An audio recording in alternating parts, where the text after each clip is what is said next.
Hello दोस्तों, नमस्कार। एक बार फिर से स्वागत है आपके अपने यूट्यूब चैनल दियो जीके ट्रिक्स में। तो दोस्तों, हम यहाँ पर डेली जो कि दे सकते हैं सुबह 11 बजे यहाँ पर आपके पीईटी का मॉडल पेपर आपका सोल्व कराते हैं। ज़बरदस्त तरीके के यहाँ पर दे सकते हैं क्वेश्चन होते हैं, आपके करंट अफेयर भी अपडेट होता है, बेहतर तरीके की आपकी तैयारी चल रही है। यहाँ पर अभी आपको हम 2 ही मॉडल पेपर आपको दे रहे हैं। अभी जल्द ही आपको 3 मॉडल पेपर आपको देना शुरू कर देंगे, है ना। जो 3 बजे वाली आपकी क्लास है उसमें भी आपको शुरू कर देंगे। अभी यहाँ पर सुबह 11 बजे और रात को 9:30 बजे 2 मॉडल पेपर आपको दे रहे हैं। करंट अफेयर भी क्लास अभी इस समय स्टाफ चल रही थी और आपके जूनियर असिस्टेंट का पेपर पास में है और उनकी भी देखो हमने तैयारी करवाया है। जैसे आप लोग पेड एग्जाम की तैयारी करें, उसके बाद मेंस एग्जाम की तैयारी करेंगे, तो भाई हमारा फ़र्ज़ ये भी होता है कि जो बच्चे जुड़े हैं तो मेंस एग्जाम उनके लिए कुछ ना कुछ तो करना चाहिए ना। तो इसलिए उनका क्या है, पेपर आपका पास में आ गया, इसलिए उनके लिए शाम को 6 बजे जो क्लास दे रहे हैं वो आपकी मैराथन के रूप में आपको प्रोवाइड करा रहे हैं। तो 2-3 दिनों के बाद आपकी करंट अफेयर आपकी प्रॉपर बिल्कुल चलने लगेगी, कोई दिक्कत आपकी नहीं होगी। क्योंकि जैसे आप लोग हैं, आप प्री के लिए जुड़े हैं, इसके बाद मेंस की भी आपकी तैयारी होती है हमारे यहाँ पर, चाहे वीडियो एग्जाम हो, ग्राम विकास अधिकारी हो या लेखपाल हो, या सब चीज़ों की तैयारी भी होती है, तो उसको भी कराते हैं। जब एग्जाम आ जाता है तो उसको भी करा देते हैं मैराथन के रूप में, ठीक है ना। तो परेशान नहीं होना है। और हाँ, आज की क्लास हमारी ये सिर्फ यही होगी। इसके बाद जो हमारी क्लास चलती थी, है ना, स्टैटिक जी की, वो आज आपकी नहीं होगी, थोड़ा सा काम है इस वजह से, और है ना, तो आपकी वो क्लास आपकी नहीं होगी, ठीक है। तो आज के लिए शुरू करते हैं फटाफट। यहाँ पर टेस्ट पेपर को सॉल्व कर लेंगे। गुड मॉर्निंग, नमस्ते, जय हिंद, राधे राधे, ईश्वर सफल बनाए सभी को नमस्ते। तो चलिए स्टार्ट करते हैं। पहला क्वेश्चन आपसे कह रहा है कि निम्न में से कौन से कर फिरोज शाह तुगलक के द्वारा लगाए गए थे।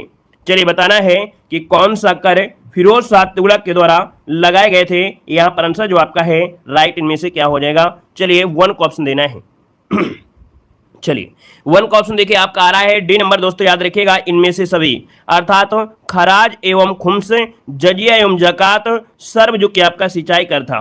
तो यहाँ पर जो ऑप्शन दिया गया है डी नंबर है, यहाँ पर राइट हो जाएगा। ये सभी कर आपके फिरोज शाह तुगलक के द्वारा लगाए गए थे। ऑप्शन बनेगा आपका डी नंबर है। और आगे बढ़ते हैं। क्वेश्चन आपसे अगला पूछा गया है कि 1915 ईस्वी में महात्मा गांधी ने दक्षिण अफ्रीका से भारत लौटने के पश्चात सर्वप्रथम किस आंदोलन में भाग लिया था। दोस्तों बताना है आपका जो आंसर है यहाँ पर राइट क्या हो जाएगा कि 1915 में महात्मा गांधी ने दक्षिण अफ्रीका से भारत लौटने के पश्चात सर्वप्रथम किस आंदोलन में भाग लिया। तो दोस्तों यहाँ पर देखिए आपका आंसर क्या होगा, और आपका जवाब देखिए सभी का आ गया है। यहाँ पर पहला ऑप्शन हो जाएगा चंपारण सत्याग्रह, ठीक है, चंपारण सत्याग्रह। कभी कभी क्वेश्चन ये पूछ लेता है कि किसने बुलाया था, तो राजकुमार शुक्ल ने उन्हें चंपारण आने का निमंत्रण दिया था, और इस आंदोलन को तिनकठिया पद्धति आंदोलन का भी कहा जाता है। यहाँ पर आगे बढ़िए। क्वेश्चन आपसे दिया गया है कि खजुराहो में मंदिरों का निर्माण किसने करवाया। क्वेश्चन आपका बहुत ही अच्छा है, लाजवाब है, इसके लिए डबल स्टार आपको मिलेंगे। मतलब ये संभावित क्वेश्चन है कि आपको मिल सकता है, हर बार पूछा जाता है। 2021 में पूछा गया, 2022 में पूछा गया और इस बार भी पूछा जाएगा, ठीक है ना। तो दोस्तों यहाँ पर देखिए खजुराहो के मंदिरों का निर्माण जो करवाया, किसने करवाया। 3 को ऑप्शन देखिए आपका जवाब आ रहा है सी नंबर, जो कि बिल्कुल सही जवाब है। यहाँ पर चंदेल वंश के राजाओं ने करवाया था। ऑप्शन बनेगा यहाँ पर सी नंबर राइट हो जाएगा। चंदेल शासकों में धंग और गंड नामक आपके शासकों का उल्लेख मिलता है। ये आपके मध्य प्रदेश के छतरपुर जिले में है। कहां पर है, एमपी के छतरपुर जिले में ये आपके कह सकते हैं मंदिर मिलेगा। आगे बढ़िए। क्वेश्चन आपसे अगला पूछा गया है कि दक्षिण भारत में चोल राजवंश का संस्थापक कौन था। दक्षिण भारत में चोल राजवंश का संस्थापक इनमें से कौन था। 4 को ऑप्शन देना है। दोस्तों 4 की अगर बात करते हैं तो दोस्तों याद रखिए यहाँ पर दक्षिण भारत की बात कर दिया है ना, और दक्षिण भारत की अगर बात किया है तो चोल राजवंश का संस्थापक विजयालय था। कौन है, विजयालय, विजयालय था। लेकिन विजयालय क्या ऑप्शन में दिया गया है, नहीं दिया गया है। करिकाल, पराकांत, राजा राज। तो यहाँ पर ऑप्शन क्या होगा, डी नंबर, इनमें से कोई नहीं, क्योंकि दक्षिण भारत में जो चोल राजवंश का संस्थापक था वो विजयालय था। यहाँ पर जो आपका आंसर आ गया है वो आपका डी नंबर आ गया है। अब काफी लोग यहाँ पर करिकाल लगाए हैं। दोस्तों करिकाल की अगर बात करते हैं, करिकाल है ना, करिकाल ये संगम वंश के समय शासक था। करिकाल जो था ये संगम वंश के समय शासक था, ठीक है ना। चलिए आगे बढ़िए। क्वेश्चन दिया गया है, कह रहा है किस मुगल सम्राट ने पहली बार अंग्रेजों को भारत में व्यापार करने और कारखाना स्थापित करने की अनुमति दिया था। यहाँ पर आंसर दोस्तों राइट इनमें से क्या हो जाएगा। चलिए जवाब देना है, और एक बार भाई वीडियो को लाइक कर दीजिएगा जितने लोग यहाँ पर जुड़ गए हैं। ऑनलाइन देखते हैं तो ऑनलाइन, और ऑफलाइन देख रहे हैं तो ऑफलाइन। मैं एक बार सभी लोग जितने लोग हैं, है ना, सब लोग एक बार वीडियो को लाइक करिएगा, और एक बार सभी लोग शेयर भी कर दीजिएगा, ठीक है ना। चलिए बहुत अच्छे, सब बात। एक बार सभी लोग जितने लोग यहाँ पर जुड़े हैं वीडियो को लाइक भी कर दीजिए, ठीक है ना, थोड़ा सा अच्छा लगने लगेगा नहीं। क्लास में काफी बच्चे हैं और पूरा सपोर्ट भी है, तो ये सभी लोग वीडियो को लाइक जरूर करिएगा। तो दोस्तों यहाँ पर क्वेश्चन नंबर 5 दिया गया है कि किस मुगल सम्राट ने पहली बार अंग्रेजों को भारत में व्यापार करने और कारखाना स्थापित करने की अनुमति दी थी। देखिए 5 नंबर की अगर बात करते हैं तो लगभग सभी के जवाब आ गए हैं, ऑप्शन बी नंबर है। याद रखिए जहांगीर, है ना, जहांगीर ने यह फरमान जारी किया था।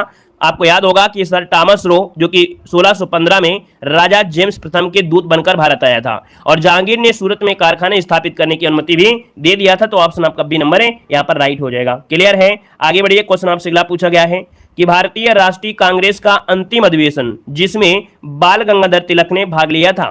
दोस्तों आईएमपी क्वेश्चन आपका है, बताना है कि ऐसा यहाँ पर कौन सा अधिवेशन था जिसमें से आपके अंतिम अधिवेशन में बाल गंगाधर तिलक ने भाग लिया था। 6 नंबर में तो दोस्तों ये है आपका ऑप्शन डी अमृतसर अधिवेशन जो कि 1919 में हुआ था।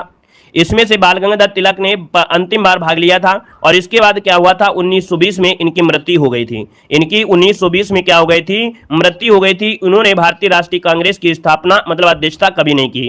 कभी अगर क्वेश्चन आ जाए कि बाल गंगाधर तिलक ने अध्यक्षता की, नहीं, याद रखिएगा यहाँ पर आंसर आपका डी बनेगा। नेक्स्ट क्वेश्चन को आते हैं। क्वेश्चन दिया गया है कि क्रांतिकारी क्या निम्न क्रांतिकारियों को जीवन के अंत के कारण के आधार पर सुमेलित करना है। दोस्तों यहां पर देख सकते हैं कौन से क्रांतिकारी जिनका अंत हुआ वो कैसे हुआ। एक जतिन दास जी आपके क्रांतिकारी थे, ये इनका जीवन का जो अंत हुआ भूख हड़ताल से हुआ था। किससे हुआ, भूख हड़ताल से, यहाँ पर 2 हो जाएगा। चंद्रशेखर आजाद ये मुठभेड़ के दौरान, है ना, ये आत्महत्या कर लिए थे जो कि आपका यहाँ पर 3 हो जाएगा। और भगत सिंह की बात करते हैं तो इनको फांसी दी गई थी, यहाँ पर 4 हो जाएगा। और कल्पना दत्त की बात करते हैं तो ये आजीवन कारावास में, तो यहाँ पर देखिए इसका 1 हो जाएगा। मतलब ऑप्शन क्या बनेगा, 2 3 4 1। देखिए कोई ऑप्शन है 2 3 4 1, ऑप्शन बी नंबर इसका राइट हो जाएगा। चलिए आगे बढ़ते हैं। क्वेश्चन आपसे अगला पूछा गया है कि 1857 की क्रांति के निम्नलिखित नेताओं में से किसका वास्तविक नाम रामचंद्र पांडुरंग था। वेरी एमपी क्वेश्चन है और आपको जवाब देना है। आपका जो आंसर बनेगा यहाँ पर राइट क्या हो जाएगा, यहाँ पर जवाब देना है। दोस्तों देखिए आपका जवाब बिल्कुल सही है, 8 नंबर का ऑप्शन सी हो जाएगा।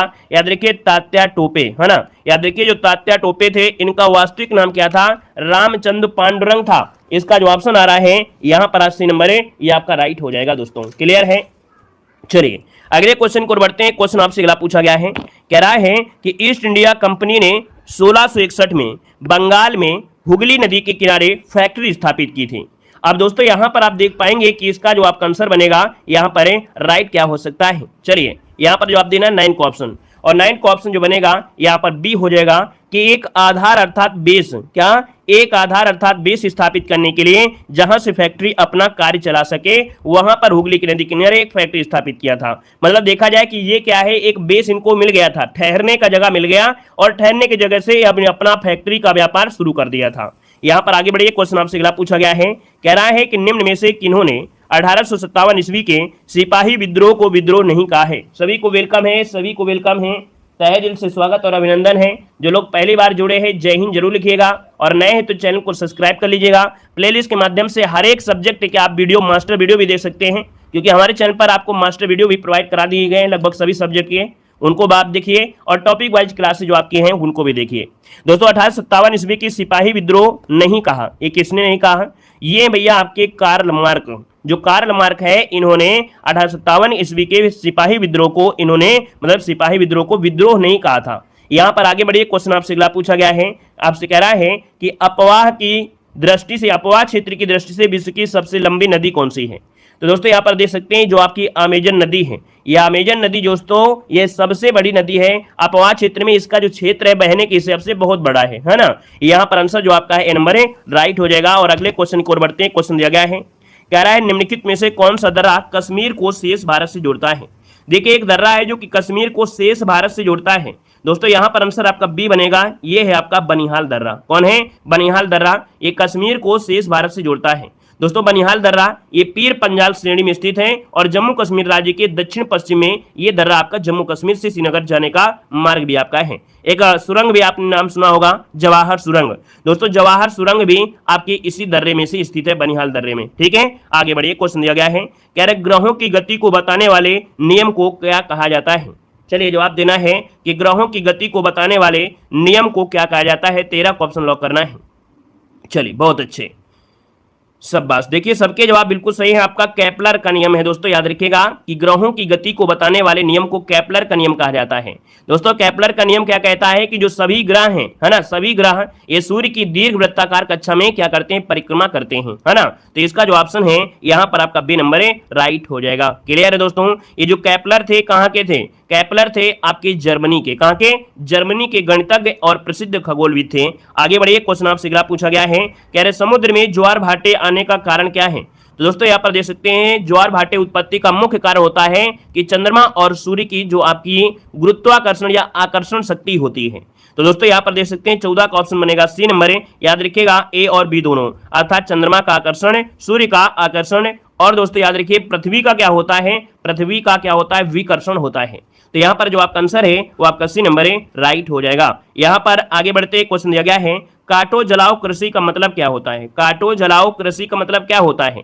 एक काटो जलाओ कृषि मतलब होता है झूम खेती। याद रखिएगा इसे झूम खेती कहा जाता है। ऑप्शन बनेगा आपका डी नंबर है। झूम खेती क्या होती है आप लोग जानते हैं।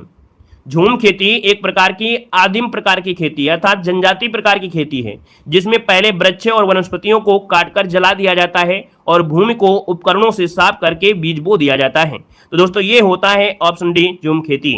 यहाँ पर आगे बढ़िए, क्वेश्चन दिया गया है कि स्टैगफ्लेशन से क्या तात्पर्य है। स्टैगफ्लेशन क्या होता है।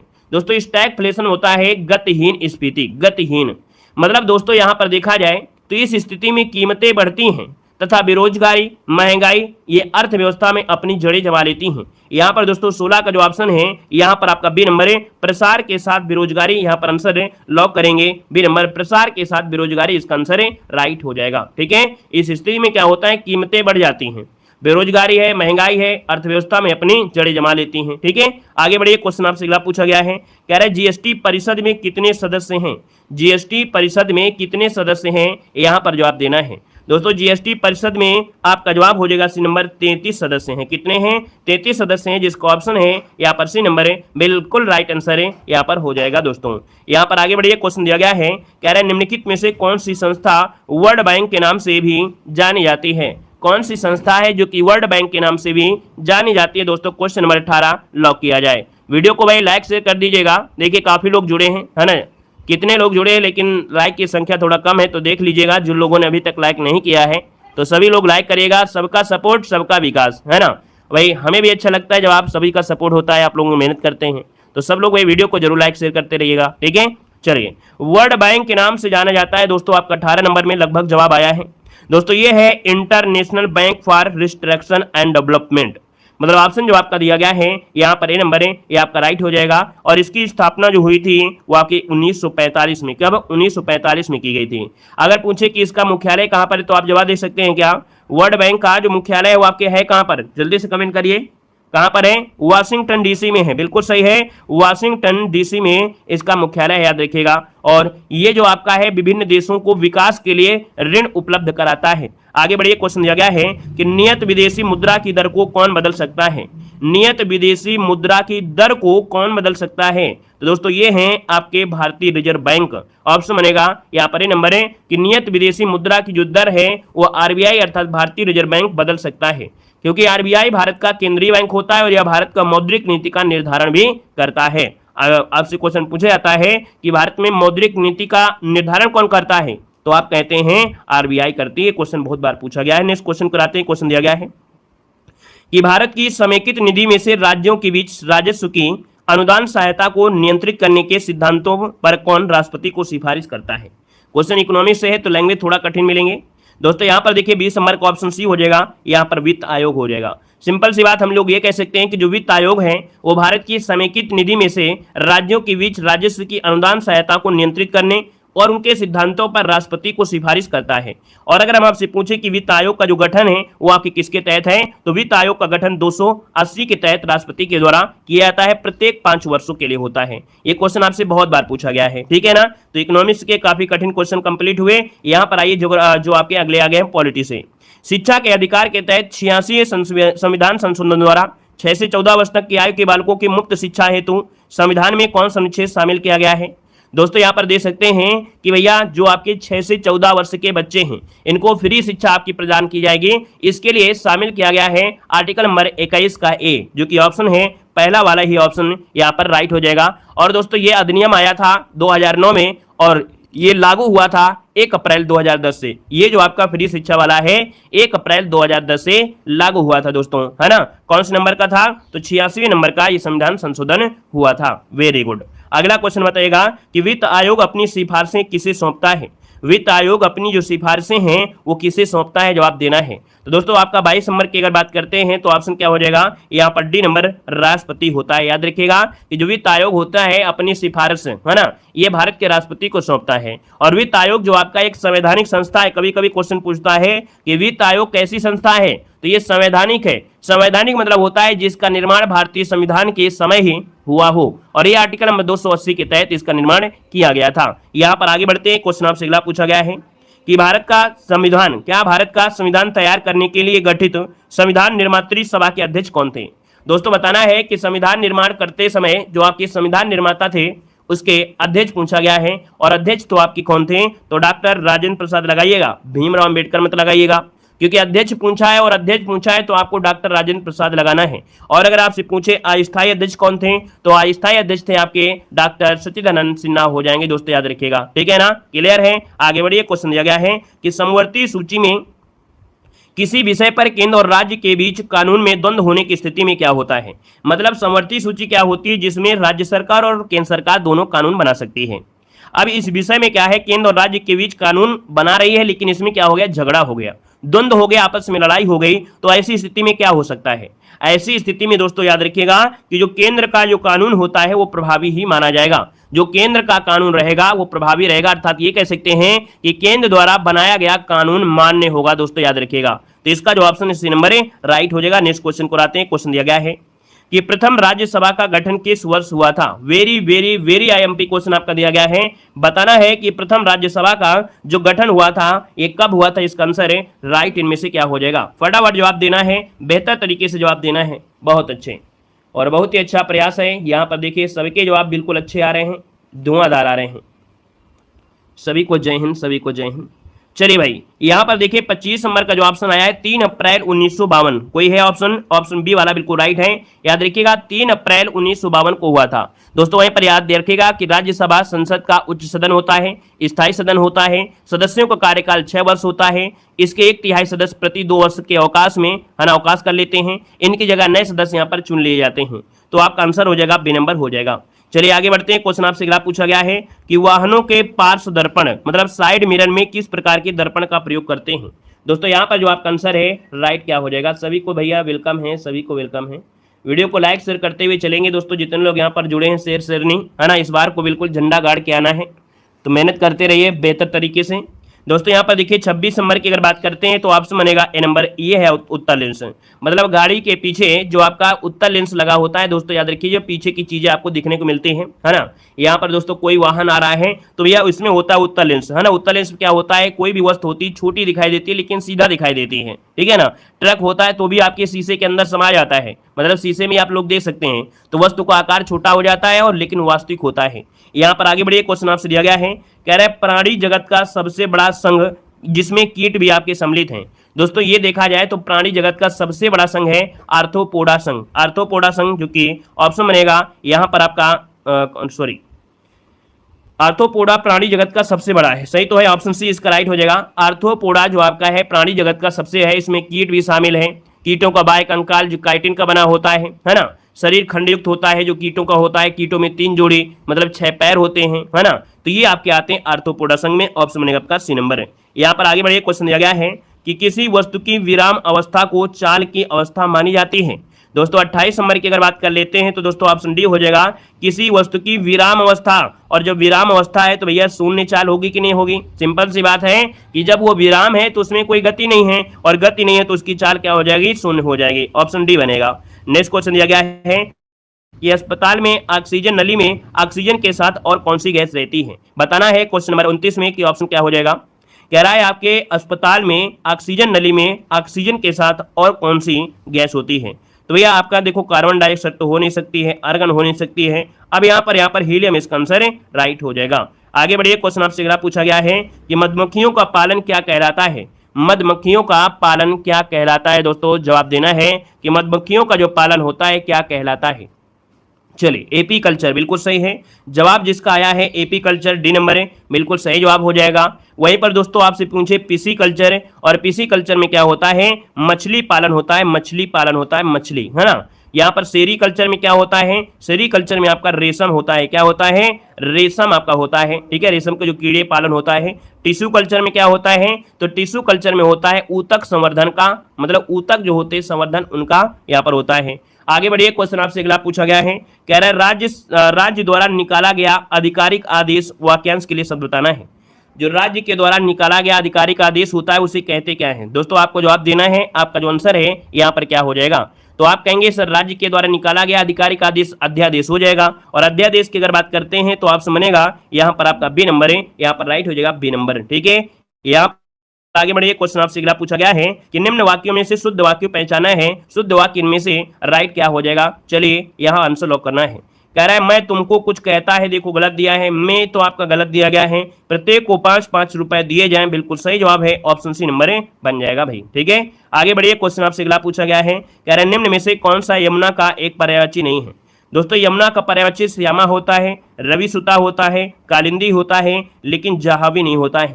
अब आप बताएंगे जाह्नवी किसका होता है, जल्दी बताइए, जाह्नवी जो होता है किसका होता है, जल्दी से कमेंट करें, सभी लोग कमेंट करें, जितने लोग जुड़े हैं सबके जवाब आए। बिल्कुल सही है, गंगा, है ना, जाह्नवी जो होता है गंगा का पर्यायवाची होता है, याद रखिए गंगा का होता है, ठीक है। आगे बढ़िए, क्वेश्चन दिया गया है कि दशरथ सुत तिहुँ लोक बखाना, राम नाम का मरम है आना, ये किस रचनाकार की पंक्ति है, और सभी लोग धोखा खा जाते हैं इस पंक्ति में। दोस्तों यहाँ पर जवाब देना है, आपका आंसर क्या होगा कि दशरथ सुत तिहुँ लोक बखाना, राम नाम का मरम है आना, ये दोस्तों पंक्ति है आपके कबीर दास, लगाइएगा, ऑप्शन बी लगाना है, तुलसीदास मत लगाइए, नहीं तो भैया आपका 1 नंबर हम काट लेंगे, ठीक है ना। याद रखिएगा आपके कबीरदास की हमने आपको हिंदी की क्लास में बहुत बार पढ़ाया भी है। अगला क्वेश्चन पर आते हैं, क्वेश्चन दिया गया है बेड़ा पार होना इस मुहावरे का सही अर्थ इनमें से क्या है। 35 नंबर में बेड़ा पार होना मतलब होता है क्या कि आपने जो योजना बनाई थी वो आपकी योजना के अनुसार वो योजना क्या हो गई, सफल हो गई। तो यहाँ पर दोस्तों आपका आंसर यहाँ पर योजना में सफल हो जाना, बेड़ा पार होना ऑप्शन बनेगा आपका नंबर राइट हो जाएगा। आगे बढ़िए, क्वेश्चन दिया गया है कि आधुनिक ओलंपिक खेलों का 7वां आयोजन कब हुआ था।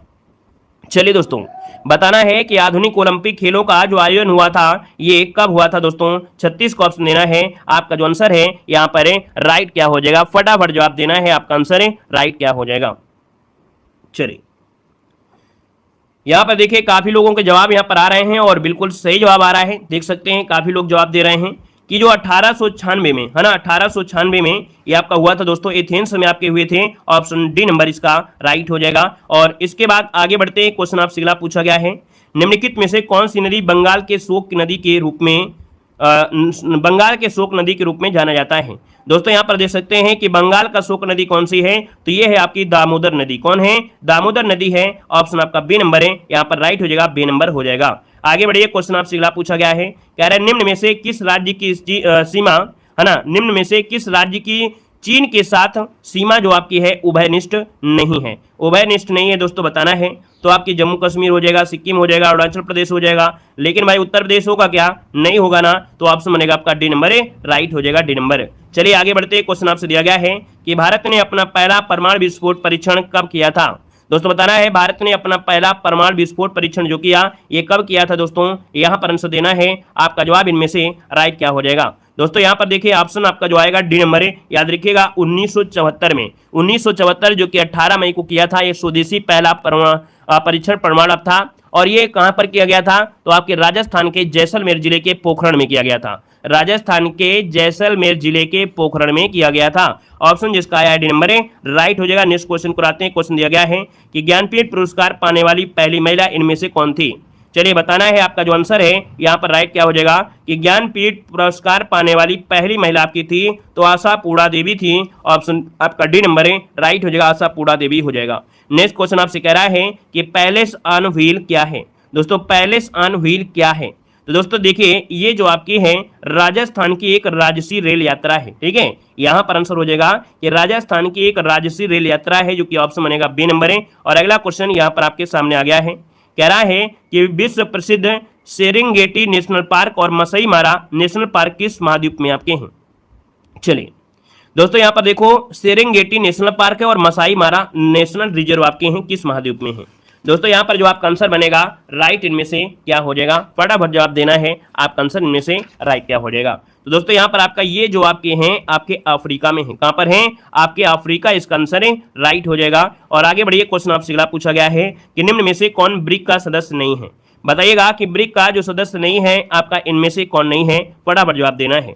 दोस्तों ये यहाँ पर रूस भी है, भारत भी है, ब्राजील भी है ना, लेकिन भैया जो आपका क्यूबा है, ये क्यूबा है क्या, नहीं है, तो ऑप्शन बनेगा यहाँ पर आपका ए नंबर है, जिसका आ रहा है बिल्कुल राइट हो जाएगा। नेक्स्ट क्वेश्चन दिया गया है कि राजीव गांधी के मृत्यु दिवस को के रूप में मनाया जाता है। दोस्तों राजीव गांधी की जो मृत्यु हुई थी वो 21 मई को हुई थी, क्या 21 मई 1991 को हुई थी। एक आतंकी हमले में तमिलनाडु के श्री पेरम्बूर में इनकी मृत्यु हुई थी, इसलिए 21 मई को आतंकवाद विरोधी दिवस मनाया जाता है। क्या 21 मई को आतंकवाद विरोधी दिवस मनाया जाता है, ऑप्शन राइट हो जाएगा, यहाँ पर आपका डी नंबर है राइट हो जाएगा। क्लियर है। अगला क्वेश्चन यहाँ पर आपके सामने आ गया है, कह रहे अंडमान निकोबार द्वीप समूह की राजधानी यहाँ पर बताना है, आपका आंसर इनमें से क्या हो जाएगा। चलिए अंडमान निकोबार द्वीप समूह की राजधानी पूछा गया है, आपका आंसर है यहाँ पर क्या हो जाएगा। अब आप कहेंगे सर यहाँ पर आंसर देखा जाए तो आपका जो पोर्ट ब्लेयर है बिल्कुल राइट हो जाएगा, पोर्ट ब्लेयर इसका आंसर है राइट हो जाएगा, पोर्ट ब्लेयर हो जाएगा। कह रहा है यहाँ पर 36 दिसंबर में इसरो का 11वां अध्यक्ष किसे नियुक्त किया गया है। चलिए जवाब देना है कि इसरो का जो 11वां अध्यक्ष है वो किसे नियुक्त किया गया है। वी.आर. नारायण, बहादुर साहू, जितेंद्र मिश्रा, भुवनेश कुमार। चलिए जवाब आ गया है, ये वरिष्ठ वैज्ञानिक है ना, इसरो के 11वां अध्यक्ष और अंतरिक्ष विभाग के सचिव भी आपके रहे हैं। ये जो आपके हैं ऑप्शन नंबर आपका फर्स्ट, जिसका ऑप्शन आ गया है वी नारायण, बिल्कुल सही जवाब इनमें से हो जाएगा, ए नंबर आपका बनेगा। आगे बढ़ते हैं, क्वेश्चन नंबर आपका 37 है और आपसे कह रहा है कि भारत के 13वें राष्ट्रपति प्रणब मुखर्जी का स्मारक कहां पर बनेगा। चलिए बताना है कि भारत के जो 13वें राष्ट्रपति हैं प्रणब मुखर्जी, इनका स्मारक जो बनेगा वो कहां पर बनेगा। चंडीगढ़, पश्चिम बंगाल, दिल्ली या महाराष्ट्र, आपका जो राइट आंसर है इनमें से क्या हो जाएगा। तो यहाँ पर देखा जाए तो आपका आंसर सी हो जाएगा, ये आपके दिल्ली में बनेगा। कहां पर बनेगा, दिल्ली में स्मारक बनेगा, जो कि ऑप्शन नंबर आपका सी राइट हो जाएगा।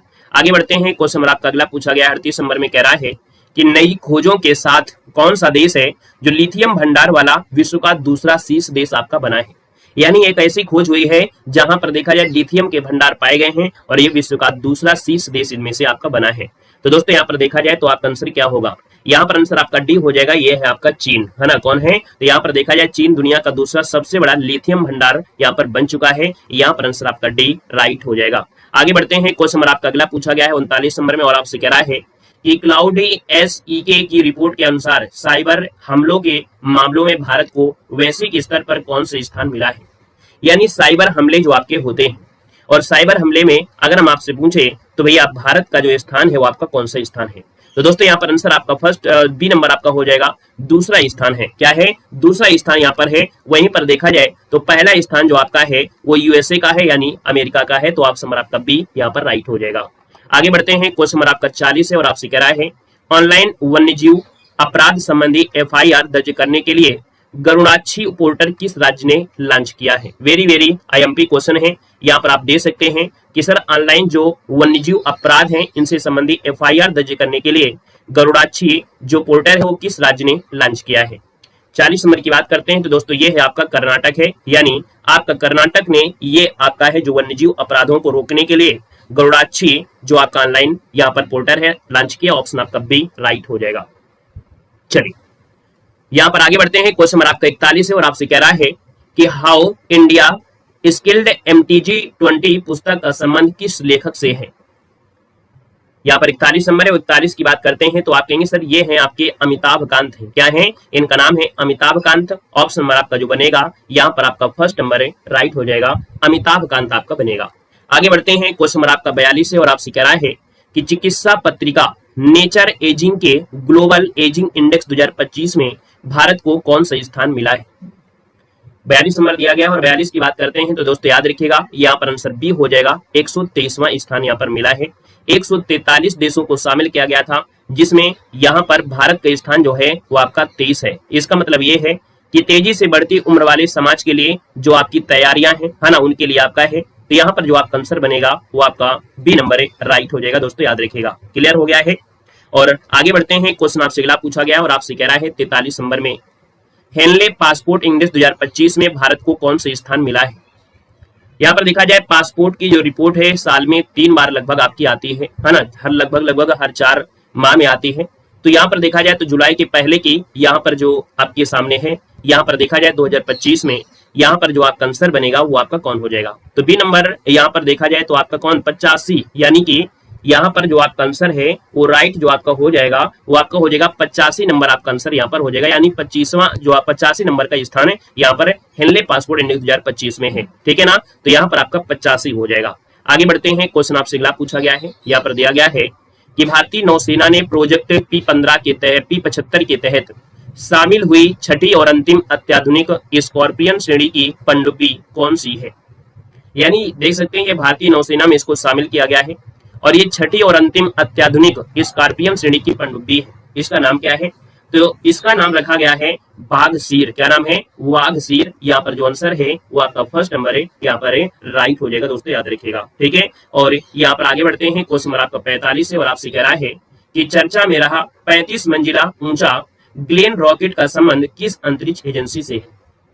क्वेश्चन नंबर आपका 45 है और आपसे कह रहा है जो चर्चा में रहा 32 मंजिला ऊंचा ये ग्लेन रॉकेट है, इसका जो संबंध है किस अंतरिक्ष एजेंसी से है? 45 की बात करते हैं तो दोस्तों याद रखिएगा यहाँ पर आंसर नंबर आपका फर्स्ट हो जाएगा, ये है ब्लू ओरिजिन। क्या हो जाएगा? ब्लू ओरिजिन, जिसको ऑप्शन आ रहा है यहाँ पर आंसर आपका फर्स्ट नंबर है, राइट हो जाएगा। समान जागरूकता में दिया गया है, जो हम आपको लास्ट में पढ़ाते हैं वो आपका सिलेबस का ही पॉइंट होते हैं और इन पॉइंट को आपको पढ़ा देते हैं ताकि आपको ज्यादा दिक्कत ना हो पाए। तो चलिए यहाँ पर दोस्तों पहला पॉइंट पढ़ते हैं कि संसद संघीय सरकार का विधायी अंग है। याद रखिएगा कि जो संसद है ये संघीय सरकार का विधायी अंग है। संसदीय शासन प्रणाली जो कि अपनाने के कारण भारतीय शासन व्यवस्था में संसद का विशेष महत्व है।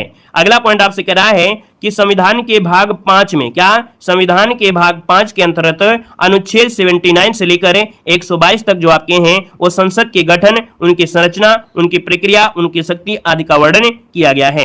संसद में 2 सदन होते हैं, एक उच्च सदन होता है जो कि राज्यसभा और निम्न सदन होता है जो कि आपका लोकसभा होता है, ये आप लोग जानते हैं। अब आते हैं यहाँ पर राज्यसभा।